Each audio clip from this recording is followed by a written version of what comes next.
Okay, we have started with the sexual reproduction in plants. We have learned the structure of flower. Now we are going to study the further processes. Now whenever any organism go through sexual reproduction, then there are two basic steps of sexual reproduction: formation of gamete and fusion of gamete. Now for fusion of gamete, transfer of gamete is required. The fusion of gamete, that is male gamete and female gamete, will only occur when the male and the female gamete will come together. Then only they will fuse. So for that, the transfer of gamete is essential step. And in plants, the gamete transfer is brought about by the process, and this process is known as pollination. Okay, now let us study about pollination in detail. So first we will start with the definition of pollination. So when you define pollination, it means transfer of male gamete. Now male gamete is a pollen. So this pollen grain is transferred to stigma, which is the part of carpel. So whenever the male gamete, that is pollen, is transferred to stigma of flower, then that is known as pollination, right? Now for pollination, there are agents which bring about the process of pollination. Now these agents are categorized under two categories, that is abiotic agents and biotic agents. The word abiotic refers to non-living things. So air, water are the agents which are basically the abiotic agents that bring about the pollination process. Now when you talk about the biotic one, biotic means living. So different type of living organisms like insects are there, in which bees are the predominant agents. Then monkeys, the other organisms also carry the pollen grain from one plant to another plant. So these are the two different type of agents that bring about the process of pollination.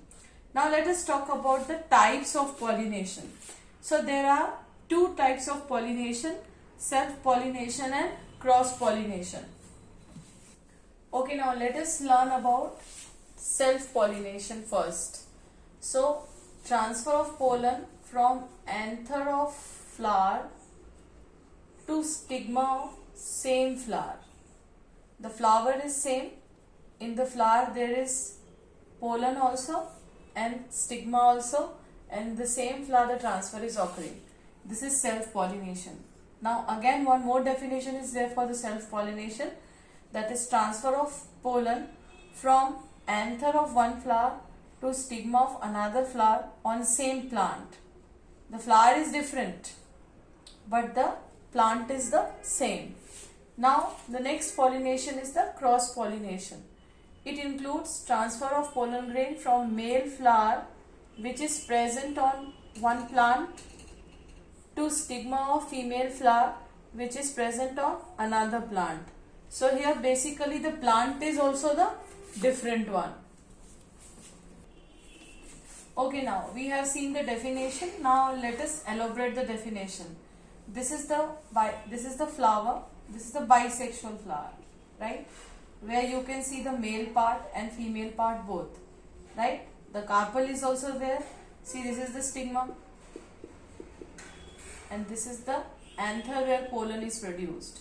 So self-pollination is basically, the first definition was that pollen from the anther is going to transfer to stigma of same flower. This is self-pollination. One more definition we have given, that the pollen from one flower is getting transferred to stigma of another flower but the plant is same. So this is also one type of self-pollination. But in case of cross-pollination, you will see the plants are totally different. Now here the pollen from one plant is going to transfer to stigma of another flower which is on another plant. So this is the true cross pollination. Now when you talk about the bisexual flower, they can go through self pollination also and cross pollination also.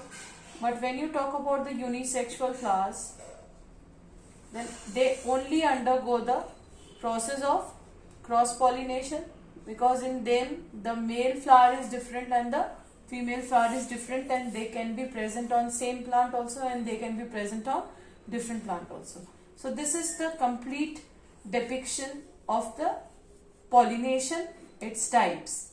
Now we will study about the significance of pollination, which is another important heading.